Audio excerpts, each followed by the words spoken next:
বিগত 2টি বছর এই মাহফিল হয়নি বা হতে দেওয়া হয়নি।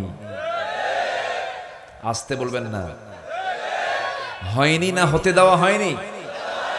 হতে দেওয়া হয়নি। এখানে আসলে তো মানুষ চোর হয়, তাই না? মাহফিল আসলে ডাকাত হয়, মাহফিল আসলে মানুষ বেনামাজি হয়, মাহফিল আসলে মানুষের চরিত্র নষ্ট হয়। রমজান মাসে নাচানাচি চলে, রমজান মাসে উলঙ্গপনা বেহাপনা চলে, হোটেলগুলো খোলা থাকে, জেনার পরিবেশ উন্মুক্ত হয়ে থাকে, কিন্তু ইফতার মাহফিল নিষিদ্ধ করা হয়।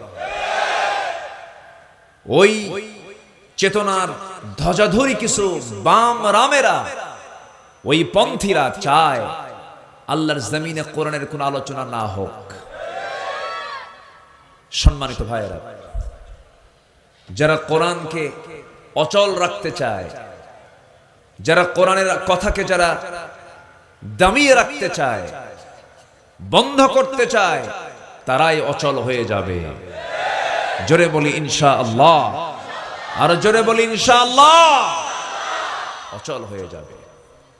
যুগে যুগে যারাই ইসলামের বিরোধিতা করতে চেষ্টা করেছে, যুগে যুগে যারাই ইসলামকে নিভিয়ে দেওয়ার জন্য চেষ্টা করেছে, তাদের সকল চেষ্টা ব্যর্থ করে দিয়েছেন তিনি আমার কে। আসতে বলবেন না, তিনি আমার কে। আমরা অনেকে জানি না এই রমজান মাসের কিছু হিস্টোরি আছে। এই রমজান মাসে আল্লাহ তাআলা বেশ কিছু ঘটনা ঘটিয়েছেন, আমরা অনেকেই জানি না। আমরা শুধু অনেকেই জানি রমজান আসলে পরে শেষ রাতে খেতে হয়, সন্ধ্যায় ইফতার করতে হয়। সাহারি খাও, না খেয়ে থাকো, আর ইফতার করো। কিন্তু এই রমজান, এর মধ্যে যে কত ইতিহাস লুকানো আছে এটা অনেকেরই জানা নাই। আমরা জানি দেশের মানুষ, আমরা জানি সবাই বিজয়ের মাস হলো ডিসেম্বর, স্বাধীনতার মাস হলো মার্চ। আমরা কিন্তু এটাই জানি এখন মার্চ মাস চলছে মানে কি আমার দেশে কিসের মাস? স্বাধীনতার মাস, তাই না? জি।